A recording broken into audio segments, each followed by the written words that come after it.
The hardest part about YouTube for me is figuring out blinking. Blinking? Yes, because I'll do a video and be literally, and then my last video I tried not to blink and I went 6 minutes without blinking. And I get a comment from this guy who says, "Dude, your eyes are going into a recession if you don't give them some moisture, blink." And I didn't realize it had gone that long. So 6 minutes without, six minutes without blinking. That's self-discipline, because it's sort of a knee-jerk reaction, right? Well, yeah, but you can be done. Doing it right now. You can blink. So then I manually blink. Let's get all the blinking out of the way. I want to dive into the diversification aspect with passive investing. So let's say you buy, the IFA, the International Index, or even the S&P 500.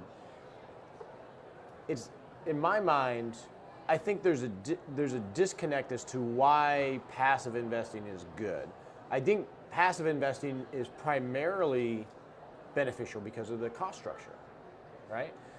What my worry is the IFA, the S&P 500, the index, the two indexes that are primarily used for international investing or US, the way they're constructed is nowhere near as diversified as they are perceived to be. Would you agree with that? Yeah, because they're capitalization weighted. So the biggest companies in either the US or non-US make up the biggest part. Because if you're going to index, that's the most efficient way because you're not having to rebalance. If you did equal weighted industries where everything was equal, then you're always having to adjust and that drives cost. So as an index manager, that's the best way to do it.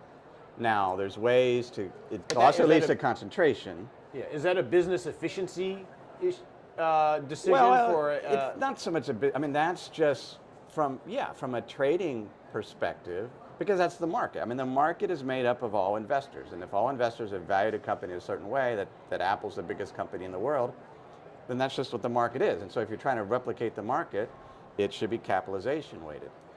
Now, if you decide that you want to take an active bet, it's a small one, right? By not being capitalization weighted, you can be do. So one of the things that I do is fundamental indexing, in which case, Rob Arnott of Research Affiliates came up with this, where instead of weighting by size, let's weight by revenue and other factors so that we don't have such a big bet within the biggest names. Now, man, it's not a huge change, but it's enough that it's outperformed over the long term. Right, and so there are, like, Rob Arnott has his models, Dimensional has their models that are, constructed a little bit differently.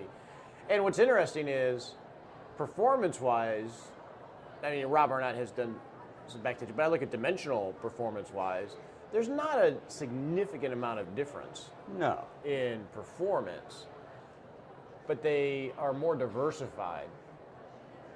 They are. Yeah, I mean, what DFA is, for example, there's small cap value, right? That the benefit of that, if you can actually get in it, because you're advisors, so your clients get in it. They're getting more. People like me can. They are. They're supposedly going to come up with an ETF, but they have a small cap value product that my institutional clients would invest in. Thousands and thousands of names, but there wasn't an ETF or an index fund to replicate that. I mean, it's like an index fund because it's essentially passively managed, very low turnover, but you can't go out and find an index fund like that because they have so many names. Now, Vanguard has some that are close, but they have a value tilt, and that's one way to do it. One thing that concerns me, and I don't know if it's really manifested itself yet, and I'd be interested in your thought on this, is, because I agree with passive investing. I agree with, you got to be efficient for sure. But as the world has gone more passive in terms of assets, and they're using primarily, let's just stick on the S&P 500, a capitalization weighted portfolio, it sort of feeds itself, right? And then it can almost inflate the biggest names, because as more money pours into indexes, they have to buy more of the biggest names, which means they get bigger, and then so on and so on and so on. Right. That is awesome in one direction. It can be extremely painful in another direction when you have the reverse momentum. And I don't know if we've experienced that in a world where so much money is going to this same model.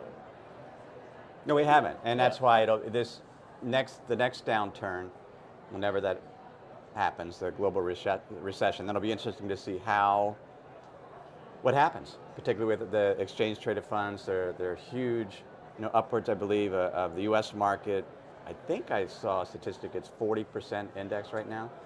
So there is a momentum aspect to indexing, and which would say, well, then I should invest differently than the index. But the issue is, how is that value going to be realized? So if you can invest outside the index and perhaps pick up a higher dividend yield, then you have a way to outperform. But other than that, I mean, if more money is going in the index, that is driving the return, which is another reason to invest outside the U.S., because the U.S., that phenomena is greatest. That's why the U.S. is the most expensive market in the world, partially everyone investing in the S&P 500. So to be able to invest differently than that from a diversification standpoint makes sense.